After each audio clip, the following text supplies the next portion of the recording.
welcome back to the second half, and thank you for rejoining us. I know some of you have been finding it a bit warm, so we put on a couple of fresh air blowers, well, cold air blowers. Slight change in the order of the second half programme. Eve has got some friends who unfortunately have to get away rather sharpish, so she's asked if she could go on first in the second half. So I'd like you to give a big Dodo Modern Poets re-welcome to Eve Pearce. Here she is. Thank you very much, and thank you very much, Patrick, for agreeing to this, because it'll make life a lot easier for friends one of whom was in New York this morning. So you can imagine that coming here is... Eve, before you start, is it too loud for you? There's an air blower in the background. I can turn it down. Well, I can't even not worrying me at all. Anybody worried about it? No, we can't hear it. They can't even feel it. Can you hear me now? Yes. Very good. Are you sure? Yeah. All right then. Let me see what I'm doing. Here we go. Right. So to sort of continue the theme, which is kind of my life, I do miss out the very important poem, and I'm not going to do it, however much you stamp and clinch here. Just to explain that my father, who was left with me and had a row with his own father, he was a middle-class boy, and you can imagine that living in Aberdeen, where it was like lace curtains and wee rifles, didn't suit him at all. And his out was the outbreak of war, because then he had an excuse, and that was his thing. And I happened to, I used to walk a lot in those days. I loved walking by myself. And in those days, you know, children could. They didn't, there wasn't this thing about you couldn't go out, you might get, somebody might kidnap you or something. Nobody thought about it at all. So I used to walk for miles, and I walked, it was a Sunday morning, and I came in, and what I heard was the speech, which you all know. And I just heard this man, you know, saying, no such assurance has been received. And my father's face was lit up. And he said, Daddy, I'll have to go, you know. And I said, what for? And he said, to fight Hitler. And I said, what about me? And he said, well, because my mother had two maiden sisters, my maiden aunts, Auntie May and Auntie Elsie. He said, you can choose whichever one. I said, I don't want either of them. But anyway, that's what happened. So he got out, and he used to spend all his leaves. He was taken on. He was the first person in the queue to sign up, and he used to spend all his leaves, because it took 16 hours in those days to get to Aberdeen from London. So of course, when he had 36 hours or 48 hours leave, he couldn't possibly come. So what he did was he tried to find a person who had been a friend of his, called Pat, Irish, and she'd been a friend of his and my mother's in Nice. My mother had run, it wasn't called Scottish, it was called the Scotch Tea Rooms, and my stepmother, eventually, who became my stepmother, ran the Irish Tea Rooms in Nice. It's quite funny, isn't it? Anyway, this is a poem called Stepmother. And he did find her eventually. He went into a little thing at the top of Clifton Road, Maida Vale. That's all he knew, that she lived in Maida Vale. And he went into this tobacconist, which there is still a tobacconist there. And he said, I don't suppose you know Miss Pat Wright? And they said, she lives upstairs. So he found her. Stepmother. She was very small, she always wore black. She was not in mourning for her life or anybody else's. And I loved her. Straight of back, elegant of foot, a tiny wild cat fearing nothing, offering the startled burglar a cup of tea. Their white-hot Irish temper flared alarmingly at cruel words or deed. She was a champion of pitiful things, bones begged from the butcher for a one-eyed mangy mutt, smelly sprats boiled up for the alley cat, and the child that was me, rescued from festering boredom in a cold city, shown a world undreamed of. London, seen through pillars of white, lime juice and cheese straws to eat, a soft divan to sleep on. Most mornings, even now, 50 years on, I wake expecting her for breakfast. Coffee, croissant, cherry jam, till I remember with a tiny pang, she left me years ago.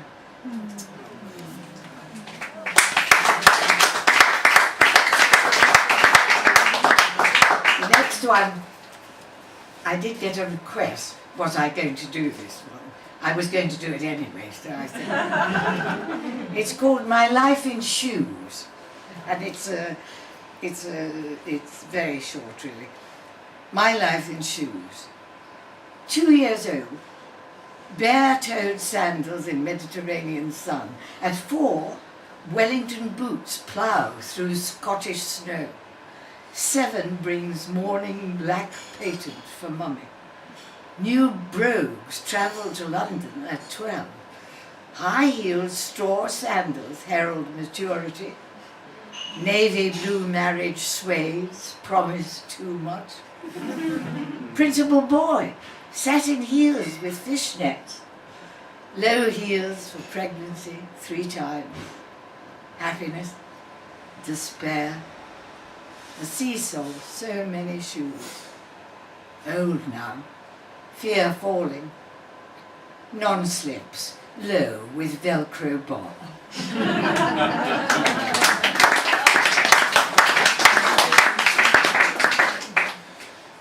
And the next one,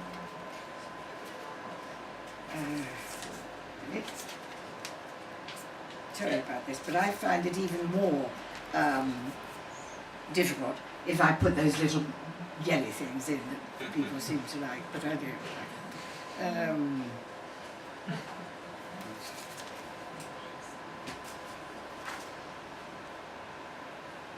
So it takes me a little bit to find it, but I do find it in there. And this one, I'll just explain. I had just won, before I left Aberdeen, I had just won a bursary to what was really a high school, but they didn't call it a high school, they called it the Central School.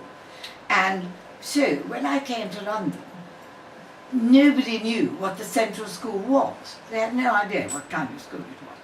And so I was sent to the wrong school. So I was sent to a very, very poor school in a very poor area, which was the Harrow Road. But this poem, which is called the English lesson, actually happened in this school, so it was worth it. A hand held up, a hand with a small hole. The autumn sun, dying like mighty Caesar, shines through, halo of gold on pallid palm. A small man, Mr. Maltby, suited in rusty navy, striped shirt with a collar not so much frayed as tuned. This afternoon, he says, Shakespeare. And he holds up his hand. Friends, Romans, countrymen, no need to ask us, lend our ears, our eyes. That one translucent spot, everyone's focus.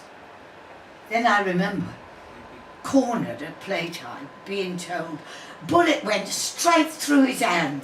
Through. He said it were a place called Passchendaele. So Shakespeare's murdered Julius fell for us on Flanders fields, and in light of setting sun, Caesar's corpse was strewn with blood-red poppies. Now Mr. Maltby becomes the noble Roman, no longer bald, but crowned with laurel, a full-length robe. The toga suited him. Best of all, the small hole in his right palm convinced us that he had seen war, betrayal, death, and earned his right to move us with Shakespeare's words. We, the unlikely mob at Caesar's funeral.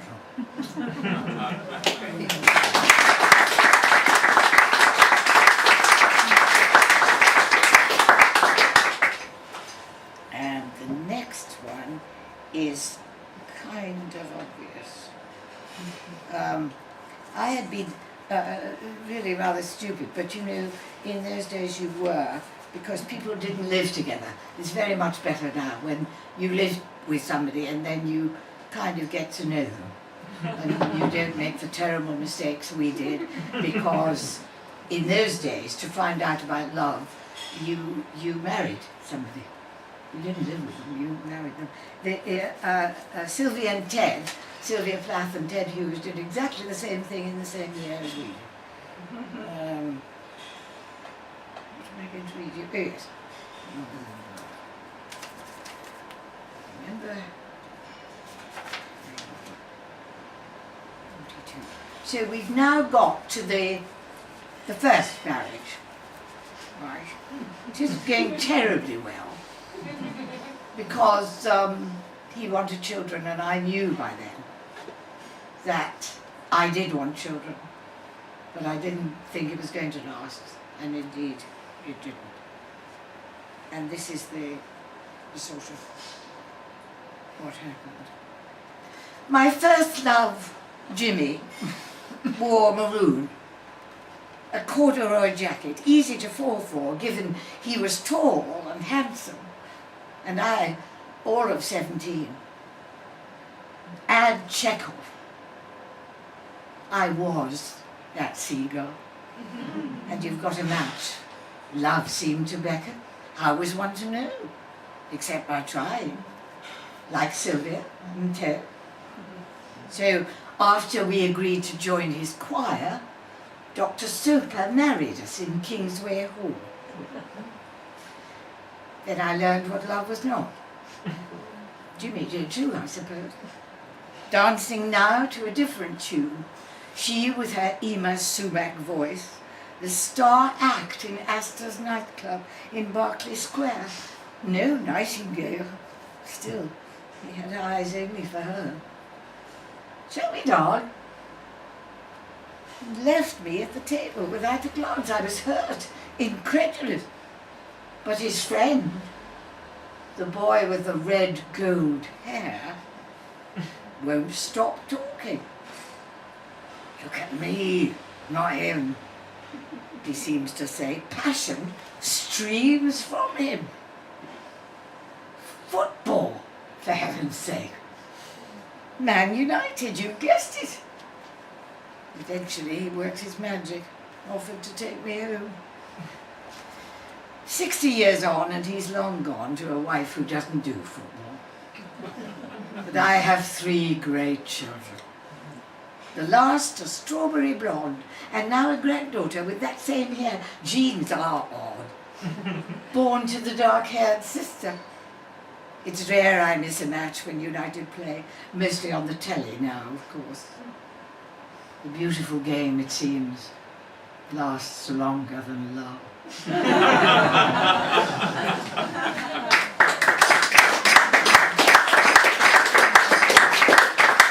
think you get, yes, you do. I'm going to read something completely different, because I thought it would be a good idea. If I can find it. This is a poem now. Yes, this is.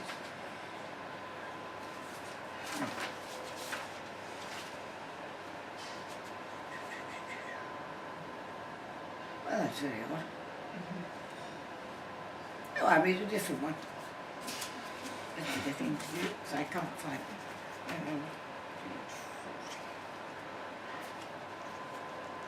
it. Right. This is to my second husband, with whom I had the 3 children. And it's called The Ring. Thanks for that lovely present, my beautiful ring. Bluest of blue enamel, diamond, blinky, winky, at the joke perhaps, all set in gold, an old enchanted thing, your final gift, my haunted, beautiful ring. Of course it's what I asked for that last Christmas, much to your surprise. A ring, you said, and straight went out and bought it, much to mine. So thanks a million. I shall treasure it, as well as our 3 children. Your parting gift, salve for a broken heart, and I shall wear and cherish its cold beauty long after you have gone. On to another wife, another life. 12,000 miles from us, on the far, far other side of dawn. She was Australian. I think you get one more. Still trying to find 3. Anyway.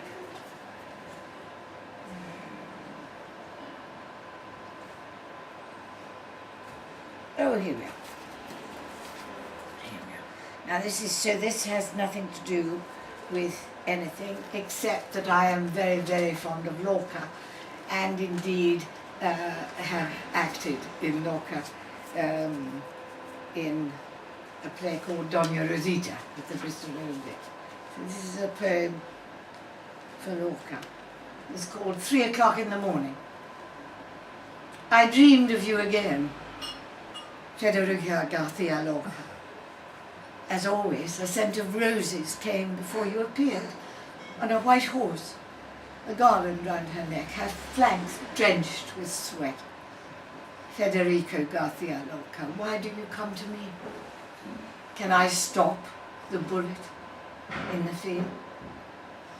Your eyes, as they look into mine, are bewildered. You were in a safe house, the house of your friend, a phalangist, but still a friend. His mother took you in. The black sword came, nonetheless. Oh yes, nonetheless. Federico Garcia Lorca, your talent, your undoing. In the morning the sun shone, the Alhambra sparkled, and they shot you, with several others. Buried you in the ravine where you fell. Why do you come to me? My heart leaps. Your white horse. Ah, the passion in that horse. She rears and whinnies. The scent of roses fills the night. Federico Garcia Lorca, I shall dream of you again. Thank you very much.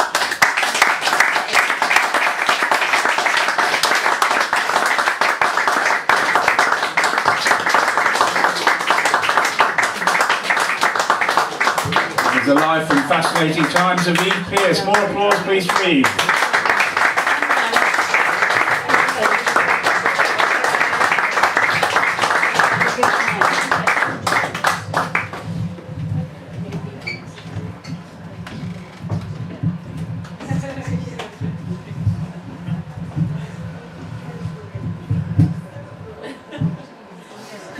Themselves a round of applause.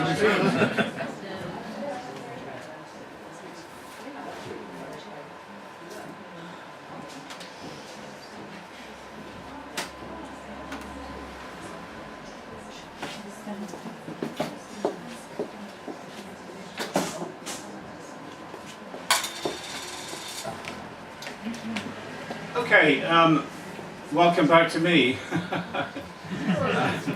So I'm going to start. I'm going to start now with. I'm going to start with a poem. We did a festival in the summer where in Merton Abbey Mills, which is very close to, just within yards of where William Morris set up his factory in the 19th century. So I wanted to write a poem about William Morris, and also to give some idea of just how much there was to William Morris's life. And of course the poem reflects a little bit about the life he lived in Merton, where we had our festival. But anyway, this is William Morris.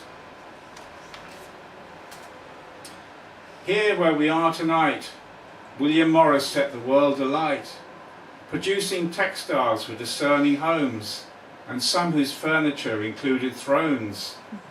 The Queen hung his paper in Balmoral, rankling with the great man's morals. All the time his socialist heart insisted workers should share his art. He believed that wealth caused sin, and set to write the story out, how capital would take a rout. In News from Nowhere, Dream of John Ball, he showed how power would take a fall. By the Wandle he created jobs for human beings, not cogs. Kelmscott Manor, the Red House, were designed for days